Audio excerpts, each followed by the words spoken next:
যখন বরুটো সাসকে রেনেগান নষ্ট করে দেয় তখন সাসকে ইজানাগি ইউজ করেনি কেন, যেমনটা ওবিটো কোনানের এগেন্সে করেছিল। সে রিয়েলিটিকে রিলাইট করে দিত আর ওর আইস বেঁচে যেত।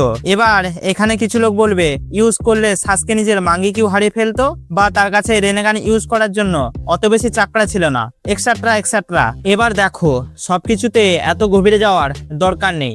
সাসকে ইজানাগি এই কারণে ইউজ করেনি, সে এখানে মেন ক্যারেক্টার নয়, কেননা শোয়ের নাম বরুটো, নারুটো নয়।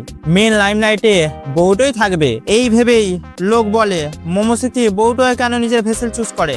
লাইক নারুটোকে চুজ করলে ও 6 প্যাক পেত, কুরামা পেত, সাথে সেজমোট আরো অনেক কিছু। এবার এমন নয় যে নারুটোকে করতে পারতো না, করতে পারতো, তার কাছে আসুরার ডিএনএ ছিল, বাট নারুটোকে ছেড়ে আলু ভাতে চুজ করে। এবার তুমি ভেতরে ঢুকলে হয়তো কোনো কিছু রিজন পেয়ে যাবে, বাট লজিক্যাল হয়ে দেখলে বরুটোর শো, তাই বরুটোর ওপরই ফোকাস থাকবে। এবার ফোকাসের কথা এলো যখন, একটু হিনাটা অ্যান্ড সোনাডার ওপরেও ফোকাস করতো, কারণ তাদের ওই জিনিসটা উইড়ে দেয় যেটাই ছেলেদের সব থেকে বেশি ফোকাস থাকতো। ছাড়ো, এখন তুমি ফোকাস হয়ে জোরে টিপে দাও সাবস্ক্রাইব বাটন।